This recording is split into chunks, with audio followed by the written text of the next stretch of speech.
Hello, BookTube. I've got a fun video for you today, and it's gonna be an oh my god, like May TBR. I don't even know what month it is. I'm just here reading or whatever.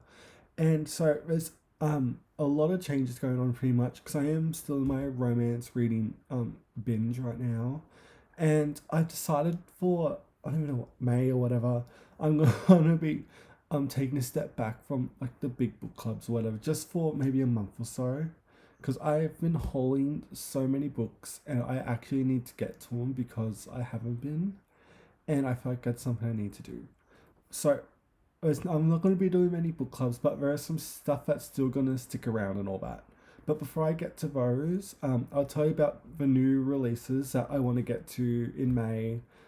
Some of these came out in April, but I didn't buy them yet, or I haven't had a chance to read them yet. So there's four here. The first one is Secrets of the Killing State by Coriander Barrett Lane. Again, this came out in April. I haven't gotten to it yet, so I want to get to it soon. And especially when it gets a physical release, like globally, I'd love to buy that once I read it, maybe if it's good.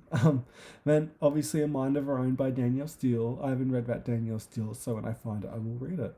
Um, and of course, Hidden Nature by Noah Roberts. That comes out today, but I'm gonna get it in like a week or two when I get paid. And yeah, I'll can't wait because I love Noah Roberts. Then the big romance drop, everyone knows about it. It's Great Big Beautiful World by Emily Henry. I haven't brought that yet, but when I get paid, I'll get that and I'll read it because I normally like Emily Henry, and she's kind of lost me a bit with oh my god, like Funny Story and the Happy People one, whatever that one was. And I want to see if this one can live up to the bar she set with Beach Read and I don't know Book Lovers. So those two were my favorites, but we'll see how we go with that. In terms of physical books, I can show you. I'm gonna keep on going with Dickens, and my Dickens this month because I'm nearly done Dickens. I keep saying that, but I've still got a couple books. So this month it's gonna be my favorite Dickens, and I've always said this is my favorite Dickens, and that's A Tale of Two Cities.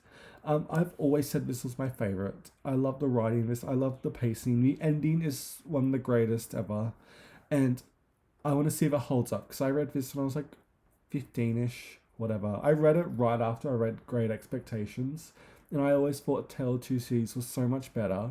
But chronologically, with Dickens, he writes Tale of Two Cities, then Great Expectations, then Our Mutual Friends, and then The Mystery of Edwin Drood. And I haven't read those last two yet. I know nothing about Our Mutual Friend. I know the murder of Mr. whatever the Drood one is like a murder mystery. I could be wrong about that. That's all I know. But so yeah, Tale of Two Cities and Great Expectations will be a reread again. See if they hold up because I haven't read these in years. And will they be like Crime and Punishment? Because I've read that last week and it has like I thought it would maybe diminish on a reread, but it's so much better and effective. It hasn't lost its shine. But anyway, speaking of the Russian um chronological bookshelving I have. I'm doing a Russian every month. We have a biggie, and that's War and Peace. This is the next one on my shelf.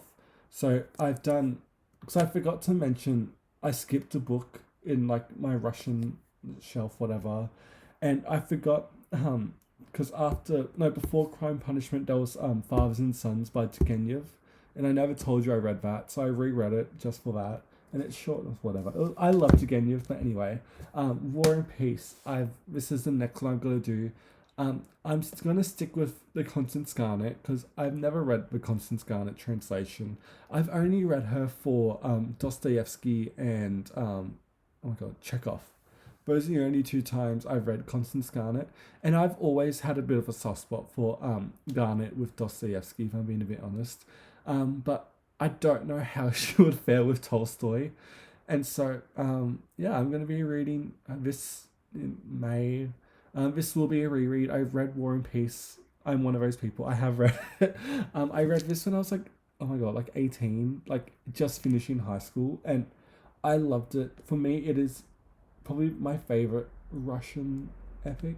Like of the main Russian books, it probably is my favorite.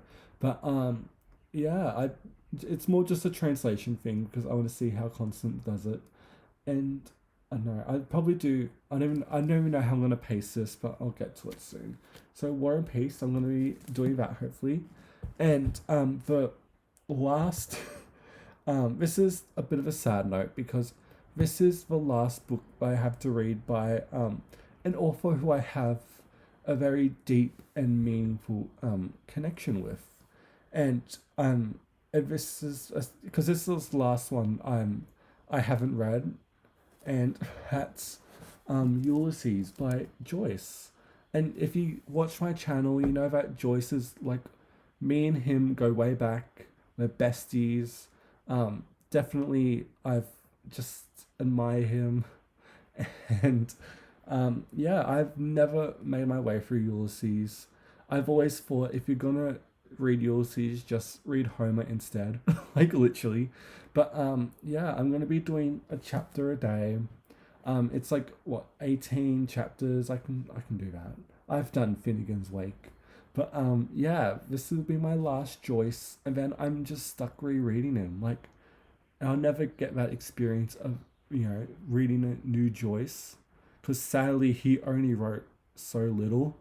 But I can't wait to deep read, to ponder, to annotate, to go on walks with this book, and truly give it the credit it deserves, because I love James Joyce. So that's the main stuff I'm going to be doing. I'm still doing Randy Ray's book club with the Shakespeare sonnets.